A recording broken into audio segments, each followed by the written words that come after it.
9h-11h, Samedi et vous avec Jessie. Plaisir de recevoir la caisse d'allocation familiale Samedi et vous, famille. Nous sommes en famille jusqu'à 11h sur la première. Avec la présentation de ces lieux, les lieux d'accueil enfants-parents. Un lieu à découvrir, présentation dans quelques instants pour favoriser la qualité du lien d'attachement entre les parents et les très jeunes enfants. Eh bien, ce lieu, c'est pour qui, pourquoi faire et avec qui? Toutes les réponses dans quelques instants avec Virginie Doran. Elle est directrice adjointe de la CAF de la Réunion et Colette Coutaille, gestionnaire du LAP, la petite maison. Et puis bien sûr, comme chaque samedi et donc chaque samedi et vous, famille, vos témoignages sur la première. C'est avec toutes sur Réunion la première. 9h-11h, Samedi et vous sur la première. Samedi et vous, famille, nous sommes avec la caisse d'allocation familiale et Colette Coutaille, gestionnaire du LAP, la petite maison. Partons à la découverte de ce lieu, un lieu d'accueil enfants-parents, mais juste avant, bonjour Virginie Doran. Bonjour Jessie, bonjour à toutes et à tous. Donc directrice adjointe de la caisse d'allocation familiale de la Réunion. Colette Coutaille, vous êtes gestionnaire du LAP, la petite maison. Oui, bonjour à toutes les deux. Bonjour Jessie. Juste avant de parler de ce lieu d'accueil enfants-parents, un petit point avec vous Virginie Doran sur la consultation publique, avec bien sûr l'avis que vous avez pu donner. Donc c'était au mois de février, mars il me semble. Du 21 février au 20 mars. Donc vous avez passé un appel et là, de bonnes réponses et on voulait juste suivre un petit peu, mettre comme une sorte de fil rouge sur cette opération, ce dispositif. Alors, qu'est-ce qui s'est passé? Quelles sont les remontées? Est-ce que les familles réunionnaises veulent avant tout ici à La Réunion? Alors, effectivement, il s'agissait d'une consultation publique que nous avons menée, on vient de le dire, en février-mars, sur le futur service public de la petite enfance. Donc, qui recouvre à la fois des offres en termes d'accueil, de mode de garde, qu'ils soient collectifs ou individuels, mais également les dispositifs de soutien à la parentalité, vraiment au sens large. Et on a reçu beaucoup de réponses, de propositions, plus de 160 propositions via une plateforme numérique en ligne. Les familles ont pu s'exprimer, les parents, les professionnels. 1300 familles ont répondu à un sondage en ligne. 1900 personnes ont participé via la plateforme, mais aussi dans le cadre d'ateliers, dont d'ailleurs Colette a participé, animé un atelier. Et grâce à cette consultation, en très peu de temps finalement, eh bien, il y a des grands axes qui se sont dégagés de cette consultation que nous avons menée à La Réunion. D'abord, premier axe, il faut améliorer les dispositifs de soutien à la parentalité. Et il se trouve que les dispositifs comme les lieux d'accueil enfants-parents sont ressortis.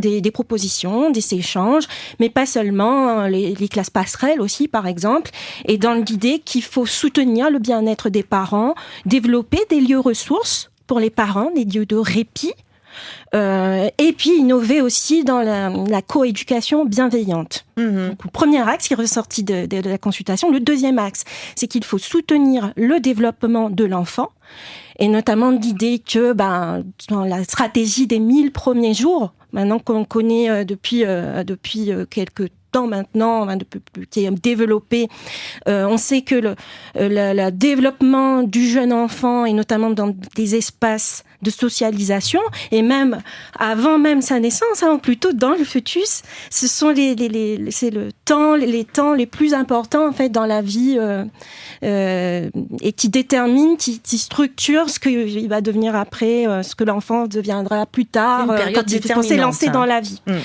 Donc cette période des 1000 premiers jours est primordiale. Et puis troisième axe, c'est le développement des solutions d'accueil pour tous. Et là, il est manifeste que les familles, et notamment les parents, demandent que plus de places d'accueil soient créées. Vous savez qu'ici à La Réunion, dans notre contexte local, 40 places pour 100 enfants sont proposées, contre une moyenne, on va dire, nationale de 160 enfants, pour 60 places pour 100 enfants, ce qui reste quand même faible par rapport à la demande qui est très très élevée. Très forte, pour rappel, 40 000 enfants de 3 ans ou de moins de 3 ans ou à naître, on comptabilise 40 000 enfants à La Réunion. Donc on mesure bien aussi les progrès à faire pour pouvoir proposer le plus de solutions d'accueil possibles. Et les solutions d'accueil flexibles comme les lieux d'accueil enfants-parents en font partie. C'est d'ailleurs une priorité de la cave de la Réunion depuis longtemps. Je devrais dire pour toutes les caves dans la branche famille depuis longtemps. C'est un dispositif ancien, mais au regard de ce qu'on vient de dire de la stratégie des 1000 premiers jours et du futur service public petite enfance, finalement, c'est un dispositif qui est en train de... on se dit qu'il est très actuel. Qui avait déjà sa place, qui a sa place et qui a encore plus sa place, vu au regard des résultats. Et puis des études récentes sur les sciences cognitives, comme on vient de dire, sur le développement du jeune enfant. On se rend compte à quel point ces lieux, ces espaces de socialisation, surtout quand l'enfant ne fréquente aucun mode d'accueil, que ce soit une crèche ou bien n'est pas gardé par une assistante maternelle, on voit à quel point ces lieux peuvent, par exemple, préparer à la transition vers l'école, par exemple, rompre l'isolement de la cellule familiale. Compte tenu du fait qu'on a encore beaucoup de progrès à faire sur la création de places, ces lieux d'accueil enfants-parents... Virginie Doron, il y a combien de lieux d'accueil enfants-parents actuellement sur l'île ? 18 en tout, 18. On estime la fréquentation de ces lieux d'accueil enfants-parents à 3200 personnes environ par mois. Et en France, on va dire au niveau national, on en compte 1800 au total, ce qui peut sembler peu. Et l'objectif, c'est vraiment de continuer à encourager ces lieux d'accueil qui sont finalement pas si coûteux et qui sont, comme on disait, très modulables, très souples en termes de... Parce qu'on peut y venir, partir quand on veut. Il n'y a pas de formalité administrative. On va découvrir le fonctionnement avec Colette. Oui. Alors, le renforcement de l'accompagnement des parents dans l'exercice de leur fonction parentale, bien sûr, c'est une priorité forte de la Caisse d'allocation familiale de la Réunion. Et on va découvrir dans quelques instants le fonctionnement de ce lieu d'accueil avec vous, Colette. Le lieu d'accueil enfants-parents, donc on appelle l'EP, c'est ça ? Oui, ou l'AEP ou l'AP. Oui. Donc ce lieu à découvrir. Alors pour qui ? Forcément pour les parents, mais on verra pas que non plus. Pourquoi faire ? Et puis avec qui ? Réponse dans quelques instants, juste après une petite pause. Virginie Doron est avec nous, directrice adjointe de la CAF. Colette Coutaille, gestionnaire du LAP, la petite maison. Et bien sûr, témoignage de vos familles. 9h-11h, Samedi et vous, avec Jessie. Et nous parlons des lieux d'accueil enfants-parents, un lieu absolument à découvrir. Et pour nous faire découvrir, notre guide est avec nous, c'est Colette Coutaille, gestionnaire donc du LAP, la petite maison. Nous sommes aussi également en compagnie de la directrice adjointe de la CAF de la Réunion, Virginie Doron, qui nous a fait donc effectivement une présentation, notamment même une restitution pour nous de ce nouveau service public de la petite enfance, et qui dit effectivement l'une des priorités, en tout cas de ce que demandent nos Réunionnais, les Réunionnais, c'est vraiment d'avoir des lieux d'accueil, du soutien à la parentalité, en résumé, mais surtout aussi effectivement beaucoup plus de lieux d'accueil des petits-enfants et là de leurs parents. Et ça, ce lieu d'accueil parents-enfants, on va le découvrir avec plaisir avec Colette. Alors, on a qui, Colette, dans ces structures ? Comment une petite présentation peut être faite ? Juste en commençant par déjà, il y en a 18. Ça va être développé aussi, c'est en voie de développement, on va dire, sur l'île ? Oui, tout à fait. D'accord. Et j'encourage fortement les porteurs de projets à s'impliquer davantage dans la création de ces lieux d'accueil. Et vous allez connaître pourquoi. Alors, oui, tout à présentation de ce lieu d'accueil enfants-parents. Alors, tout d'abord, je suis la gestionnaire de 2 nouvelles micro-crèches, le Paradis des enfants 1 et 2, qui sont situées sur la commune de Trois-Bassins, plus précisément sur le secteur de la Grande Ravine. Donc, ces 2 structures permettent l'accueil de 12 enfants de moins de 6 ans chacune. Oui. Elles sont ouvertes du lundi au vendredi de 7h à 18h et le samedi de 8h à midi dans le cadre du LAP, justement. Aussi. Voilà. D'accord. Et donc, et l'avantage que j'ai, moi, aujourd'hui, c'est de disposer d'un local déjà existant, d'accord, aménagé, équipé en jeux, en mobilier. Et donc, bien que, qu'il soit ouvert que sur un laps de temps très court, mais Pôle Enfant, pour moi, Pôle Enfant, c'est un début d'adaptation à la vie sociale. Ça permet aussi de préparer la séparation avec les parents avant la rentrée scolaire. C'est ce que disait Madame Durand tout à l'heure, effectivement. Voilà, sereinement, avant l'école. Une préparation à la rentrée scolaire sereinement. Et puis, voilà, actuellement, je dispose d'une liste d'attente très importante, dont beaucoup de futurs parents. Et donc, j'invite régulièrement ces futurs parents à venir le samedi afin de se familiariser avec les lieux. D'accord. Et donc, et ça a du succès. Franchement. Mais tout d'abord, je tiens à rappeler que les principes fondamentaux de ces lieux ce sont ni un mode de garde. C'est très important de le dire. Donc c'est pas une structure de garde d'enfants. C'est pas une structure de garde, d'accord. Ce n'est ni un lieu de soins non plus, qui sont ouverts à tous les enfants de moins de 6 ans, avec leurs parents, accompagnés d'un adulte. Voilà, d'un adulte. Voilà. Ou d'un adulte, ou d'une tati, ça peut être une tati, etc. Un frère, une sœur, voilà. Et ce qui est important, Colette et Virginie, c'est gratuit. Oui, voilà, j'allais y venir, d'accord, parce que l'accès est libre, gratuit et totalement anonyme. Et ce qui est très important de le dire, parce que, ce sont des lieux quand même atypiques, qui restent méconnus malheureusement des familles. Et donc, pourquoi ? Parce qu'ils ne connaissent pas les principes fondamentaux du LAP. Donc, le LAP, retenez bien le LAP. C'est un lieu d'accueil parents-enfants. Parents-enfants, adultes-enfants, c'est ça. Et puis donc là, gratuit, anonyme. Voilà. Alors donc, qui exige la présence de 2 accueillants, d'accord, professionnels plutôt, qui sont formés, pour l'accueil des enfants et des parents. D'accord.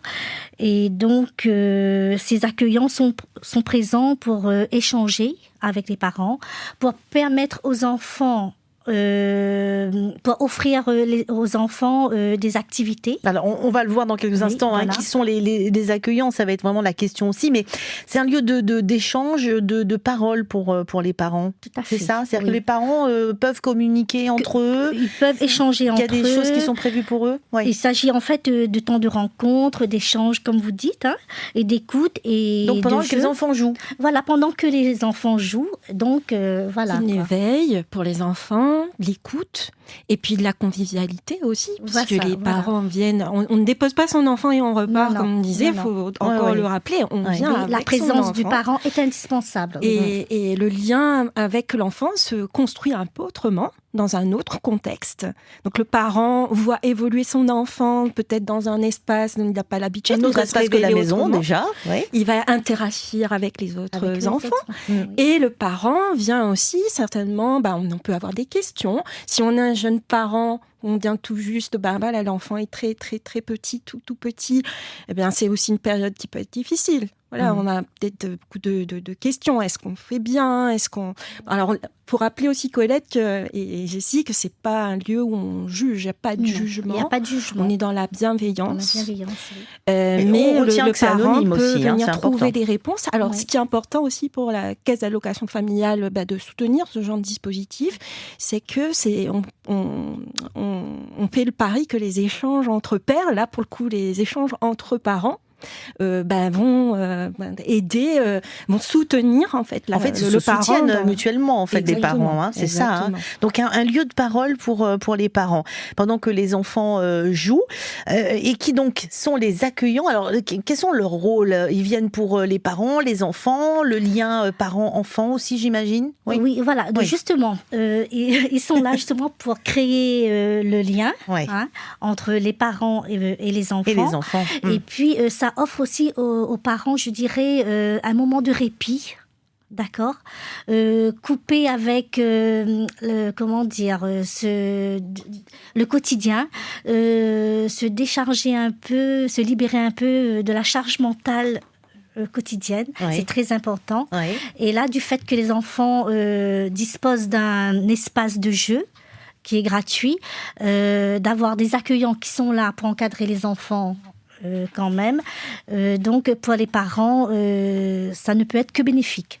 On va voir Marine dans quelques instants, qui fréquente elle aussi la petite maison, donc à Trois-Bassins. Elle accompagne sa filleule. Vous voyez, comme quoi c'est un adulte, c'est pas forcément le parent de l'enfant. Ça peut être la mémé, ça peut être le pépé. Oui, comme je disais, oui. Voilà. La marraine, c'est très réunionnais en tout cas. Et puis la marraine aussi. Oui, c'est dans les mœurs. Ouais. Oui. Donc elle emmène sa filleule dans ce lieu d'accueil et ça permet, dit-elle, d'être en contact avec d'autres enfants concernant la petite filleule. Il y a des jeux d'éveil. Alors quel type de jeu? C'est selon les âges, j'imagine. En fait, selon les âges, voilà. Donc il y a à partir de 2 mois et demi à 6 ans. D'accord. Donc voilà, donc c'est varié. Tout petit bébé. Oui, quand même, oui. Ça commence à partir de quel âge? Je les accueille à partir de 2 mois et demi. Ah oui. Oui. C'est des bébés. Oui. Donc, et jusqu'à 6 ans. Jusqu'à 6 ans. Voilà. Oui, donc quand même une bonne tranche d'âge. Voilà, donc c'est la condition. C'est le seul critère sélectif concernant l'accueil au LAP. Très bien. Marine est avec nous, que vous connaissez, j'imagine, Colette. Oui. Bonjour Marine. Bonjour. Bonjour Marine. Alors vous fréquentez donc la petite maison à Trois-Bassins? Oui, c'est ça. Alors racontez-nous. Alors vous emmenez votre filleule, c'est ça, le samedi? Oui, c'est ça. Je ramène ma petite filleule qui vient d'avoir 1 an. Oh. Et du coup, ça se passe super bien. Très bien. Alors, mais qu'est-ce qu'on y fait alors dans la petite maison alors avec la filleule, Marine? On fait des activités, des jeux, on profite des moments.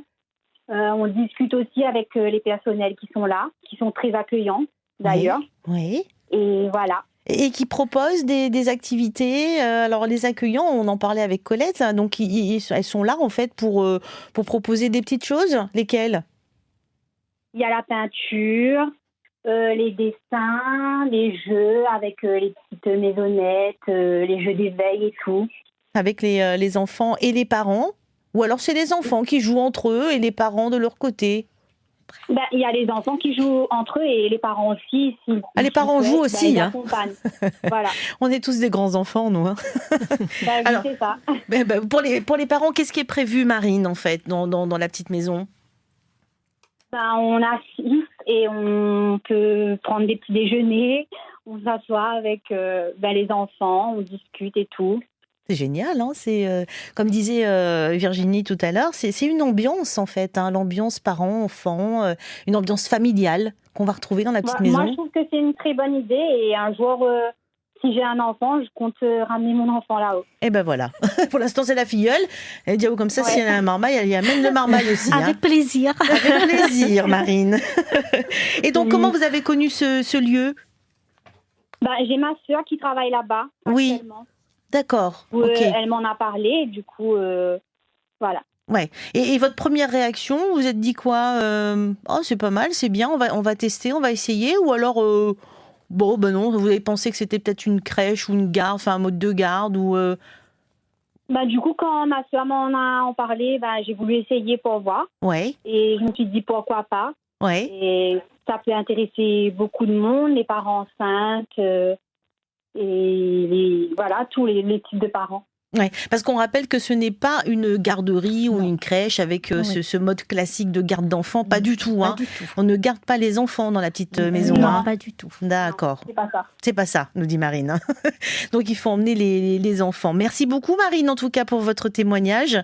Et donc là aujourd'hui, vous l'amenez à quelle heure votre filleule?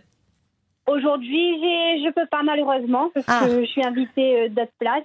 Mais samedi prochain, j'y compte la ramener. D'accord. Et puis j'imagine que la filleule, tous les samedis, elle vous dit dis donc, marraine, on y va à la petite maison. Hein?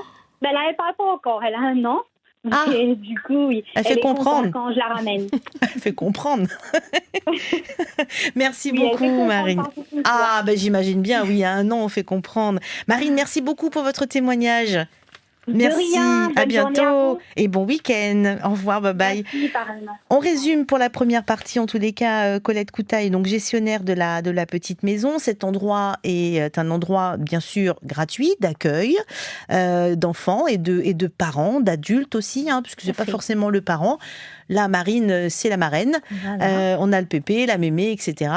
Et donc là, en pleine expansion, on va dire, parce que c'est prévu que vous ayez encore d'autres petites maisons. maison. Voilà, donc j'expérimente là actuellement parce qu'on est ouvert depuis octobre dernier, hein, donc c'est récent quand même. Oui, c'est tout récent. Et donc là, je regarde si ça fonctionne. Donc j'envisage l'ouverture d'un second dans la deuxième structure. Voilà. Mais ce que nous encourageons également. Tout à fait. Et donc, on va voir d'ailleurs comment la CAF participe aussi, hein, de quelle manière dans quelques instants. Je vous rappelle, nous sommes avec Virginie Deran, directrice adjointe de la CAF de La Réunion, et Colette Coutaille, gestionnaire du la Petite Maison. On revient. Dites-vous sur la première. Nous sommes avec la CAF et on a eu Marine tout à l'heure, Marine qui est donc maman et qui fréquente, elle emmène sa filleule tous les samedis, presque, puisqu'aujourd'hui elle a dit « Ah non, on a autre chose de prévu », mais en tous les cas, samedi prochain, elle emmènera sa filleule donc dans la Petite Maison. On apprend à connaître cette petite maison qui s'y trouve à l'intérieur, on le voit, les parents, les enfants, mais aussi les accueillants. Alors Colette nous parlait donc des accueillants, ce sont des personnes, bien sûr, qui sont formées, des professionnels de la petite enfance, j'imagine. Alors, pour ma part, ce sont des professionnels qui travaillent en micro-crèche la semaine, donc qui se portent volontaires pour animer le LAP tous les samedis. Alors vous, ce qu'il y a d'avantageux, c'est que vous avez déjà les crèches qui sont là, oui. Vous avez le personnel présent, existant, en fait, quasiment tout est existant. Voilà, donc ça c'est l'avantage, oui. C'est vrai. Donc on appelle peut-être aussi les autres crèches ou garderies à faire un petit peu le pareil finalement, d'offrir la petite maison à côté, dans la cour. Ah, oui, tout à fait, oui. Alors comment la CAF finance les petites maisons, le coup de pouce apporté en tout cas à ce lieu d'accueil enfants-parents, Virginie? Alors la CAF de La Réunion accompagne à la fois techniquement et financièrement les projets de création des lieux d'accueil enfants-parents. On va intervenir aussi bien sur le volet investissement que sur le volet de fonctionnement, on va dire maintien de la structure au quotidien et faire en sorte que ça puisse fonctionner, comme on disait. Le coût moyen d'ailleurs de fonctionnement d'un LAP, dans la HEP on dit aussi, est de 30 000 € par an.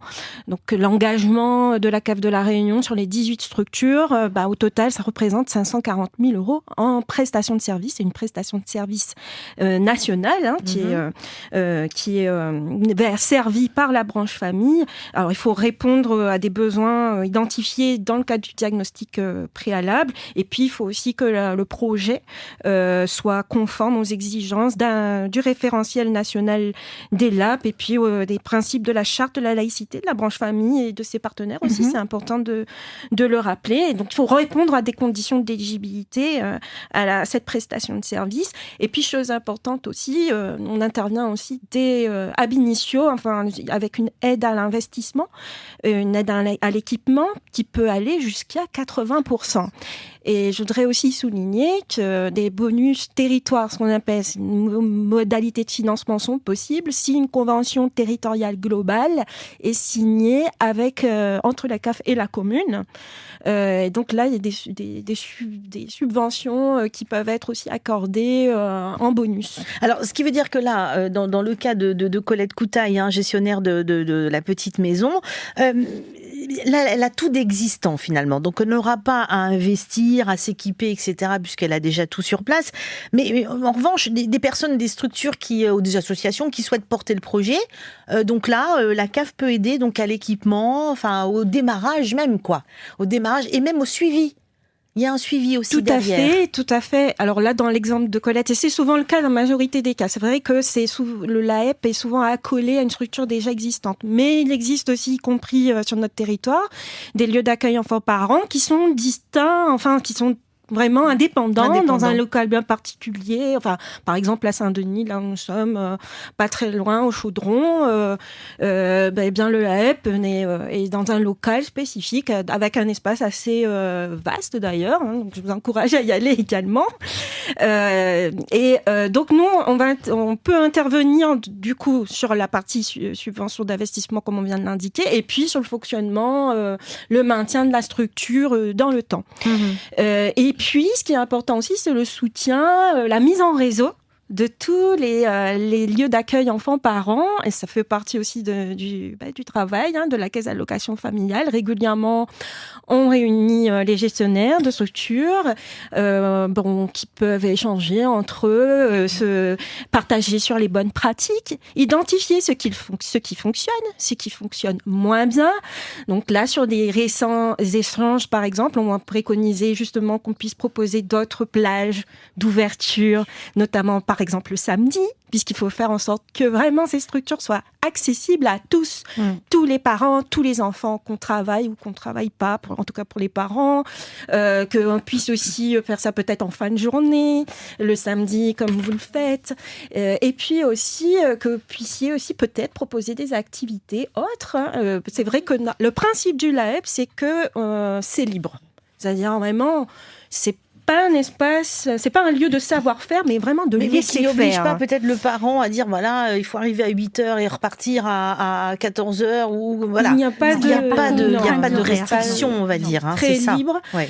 Toutefois, des activités sous forme d'ateliers, par exemple, peuvent tout à fait être proposées.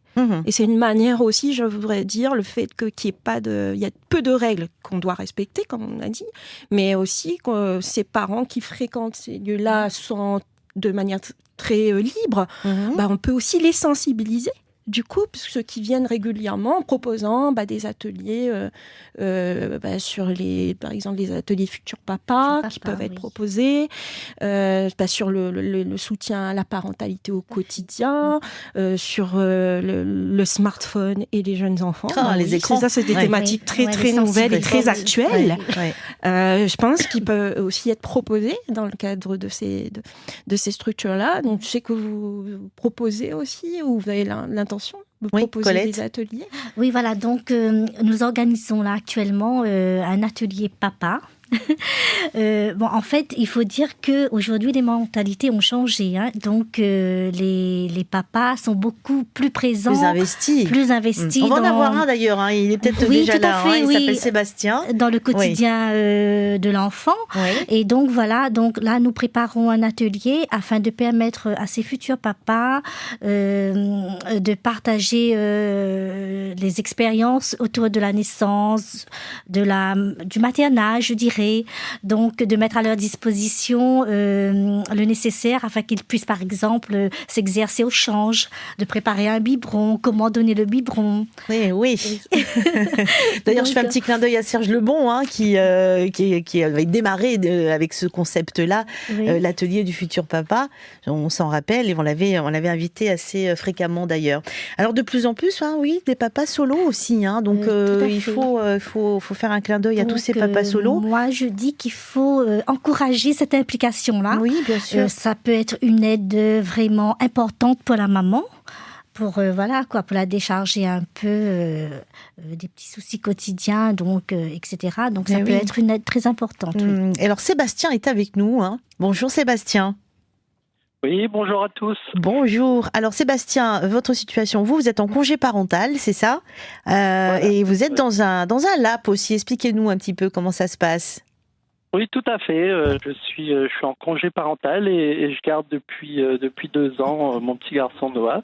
Oui. Et on fréquente le LAP de Saint-Gilles à Montreuil depuis plus d'1 an.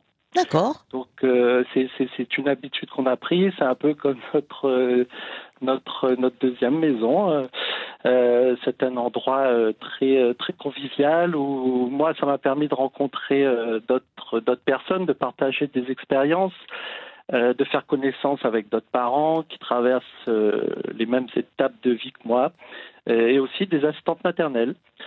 Et on a ça donné l'occasion de partager des conseils, des astuces ensemble. C'est-à-dire, on peut avoir un exemple On peut avoir un exemple de conseil qui vous a marqué, ou d'astuces qui vous a changé la vie?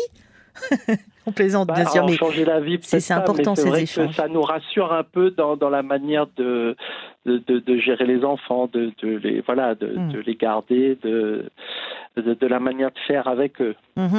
Alors, ça nous rassure un petit peu. Vous dites, c'est fort quand même, Virginie Colette, c'est peut-être ma deuxième maison en fait, notre deuxième maison.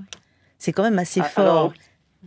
Oui, parce que en fait, la personne qui gère le lab, Jacqueline, elle est très compétente et accueillante, et moi j'y vais régulièrement. Ça fait plus d'un an qu'elle va grandir. Elle va grandir Noah. Il y a des soutiens et on fait énormément d'activités ensemble, que ce soit pour les enfants. On a des activités, de dessin, de création des fêtes. Toutes les fêtes, on les prépare, que ce soit fête des mères, des pères, de Noël. Il y a des découvertes musicales avec des artistes. On fête tous les anniversaires de tous les enfants. Donc c'est vrai que ça devient, voilà, c'est très très très convivial. Deuxième maison, deuxième parents, famille, quoi. Ouais, pour les parents, moi j'ai assisté aussi à beaucoup d'ateliers sur le budget familial, sur la parentalité, et même un atelier sur la création musicale avec un chanteur pays. Donc c'est vrai que du coup, moi je m'attendais pas à avoir autant de choses, autant d'activités dans ce lieu-là, mais je recommande beaucoup. Ouais. En tous les cas, merci beaucoup de votre partage, de votre témoignage. Donc on voit que beaucoup de partage, c'est un espace de partage, de rencontres, de liens que vous créez aussi avec d'autres parents. C'est ça, Sébastien. Vous êtes en échange permanent dans cette petite maison avec d'autres parents qui partagent aussi les mêmes difficultés. Alors l'idée, c'est de se dire, ouf, je suis pas tout seul en gros. Ça aussi, c'est important.